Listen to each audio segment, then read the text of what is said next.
ഇടുക്കി കട്ടപ്പനയിൽ മാലിന്യ ടാങ്ക് വൃത്തിയാക്കാനിറങ്ങിയ 3 തൊഴിലാളികൾ മരിച്ച സംഭവത്തിൽ അന്വേഷണം തുടങ്ങി. അസ്വാഭാവിക മരണത്തിന് കട്ടപ്പന പോലീസ് കേസെടുത്തു. 3 പേരുടെയും മൃതദേഹങ്ങൾ പോസ്റ്റ്മോർട്ടത്തിന് ശേഷം ബന്ധുക്കൾക്ക് വിട്ടു നൽകി. ചൊവ്വാഴ്ച രാത്രി 10 മണിയോടെയാണ് കട്ടപ്പനയിൽ മാലിന്യ ടാങ്ക് വൃത്തിയാക്കാനിറങ്ങിയ 3 പേർ അപകടത്തിൽപ്പെട്ടത്. തമിഴ്നാട് കമ്പം സ്വദേശി ജയരാമൻ, ഗൂഡല്ലൂർ സ്വദേശികളായ സുന്ദരപാണ്ഡ്യൻ, മൈക്കിൾ എന്നിവരാണ് മരിച്ചത്. അടുത്ത സമയത്താണ് ഈ ആക്സിഡന്റ് ഉണ്ടാകുന്നത്. ഇതിനകത്ത് സ്ലറി എന്ന് പറയുന്നത് ഏതാണ്ട് ഒരു 5 അടി കൂടുതൽ സ്ലറി ഇല്ല. പക്ഷേ ഇതിനു മുൻപും ഇവിടെ വന്ന് ക്ലീൻ ചെയ്ത് ഇതിൻ്റെ വർക്ക് നടന്നിട്ടുള്ളതായിട്ടാണ് അറിയാൻ സാധിച്ചത്.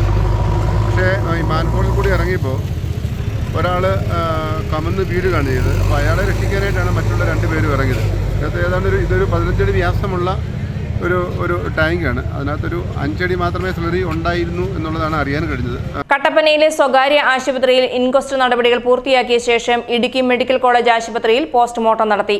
ഉറ്റവരെ നഷ്ടപ്പെട്ടവരെ ആശ്വസിപ്പിക്കാൻ പോലും കഴിയാത്ത അവസ്ഥയിലായിരുന്നു മറ്റുള്ളവർ. സാമ്പത്തികമായി ഏറെ പിന്നോക്കാവസ്ഥയിലുള്ളവരാണ് മരിച്ച 3 പേരും. സ്വന്തമായി വീട് പോലും ഇല്ലാത്ത ഇവരെ സഹായിക്കാൻ സർക്കാർ നടപടി സ്വീകരിക്കണമെന്ന് ബന്ധുക്കൾ ആവശ്യപ്പെട്ടു.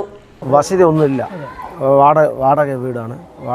ഇത് പിള്ളേർ ഇവനാണ് മോനെ, ഇവന് കോളേജ് സെക്കൻഡ് ഇയർ ട്രെയിനിങ് പോയിക്കൊണ്ടിരിക്കുക. കോളേജ് പഠിച്ചിട്ട് ഇന്നൊരു കൊച്ച് ഫസ്റ്റ് ഇയറാണ്, പെൺകൊച്ച്. അത് അത്രേ ഉള്ളൂ. വേറെ അവർക്ക് വരുമാനം മുതലൊന്നും ഇല്ല. ജയരാമൻ പണിത് പോയി ജോലിക്ക് പോയാലേ ഉള്ളൂ, വലിയ അത്രക്കൊന്നും അവരുടെ ഇല്ല. അപകടം സംബന്ധിച്ച് മന്ത്രി റോഷി അഗസ്റ്റിൻ ഇടുക്കി ജില്ലാ കളക്ടറോട് റിപ്പോർട്ട് ആവശ്യപ്പെട്ടിരുന്നു. ഇതിന്റെ അടിസ്ഥാനത്തിൽ ADM ഷൈജു ജേക്കബ് അപകടസ്ഥലം സന്ദർശിച്ചു. ദാരുണമായ ആകസ്മികമായ അപകടമാണ് ഉണ്ടായിട്ടുള്ളത്. അത് അവർക്ക് ദുരന്തബാധിതരുടെ ആശ്രിതർക്ക് ആവശ്യമായ എല്ലാ കോർഡിനേഷനും ഇൻക്വസ്റ്റ് നടത്തും. പോസ്റ്റ്മോർട്ടം കാര്യങ്ങളെല്ലാം ജില്ലാ ഭരണകൂടത്തിൻ്റെ നേതൃത്വത്തിൽ കോർഡിനേറ്റ് ചെയ്യും. അതുകൂടാതെ തന്നെ ബഹുമാനപ്പെട്ട ജില്ലാ കളക്ടറുടെ നിർദ്ദേശവും മിനിസ്റ്റർ നിർദ്ദേശം തന്നിട്ടുണ്ട്. അതിൻ്റെ അടിസ്ഥാനത്തിൽ ഗവൺമെൻറ്റിലേക്ക് ഇന്ന് തന്നെ റിപ്പോർട്ട് നൽകുന്നതിനുള്ള എല്ലാ നടപടികളും സ്വീകരിച്ചിട്ടുണ്ട്. അവരുടെ നിസ്സഹാവസ്ഥയും ദാരുണാവസ്ഥയും എല്ലാം കാണിച്ചുള്ള റിപ്പോർട്ട് പ്രോപ്പറായിട്ടാണ് പോകുന്നത്. സംഭവ സ്ഥലത്ത്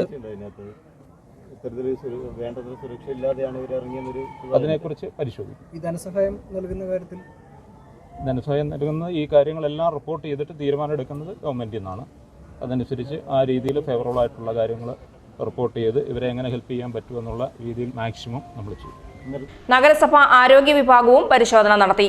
അപകടം ഉണ്ടായ ഹോട്ടലിൽ നിർമ്മാണ പ്രവർത്തനങ്ങൾ നടത്തുന്ന ശ്രദ്ധയിൽപ്പെട്ടിരുന്നില്ലെന്ന് നഗരസഭാ ചെയർപേഴ്സൺ ബീന ടോമി പറഞ്ഞു.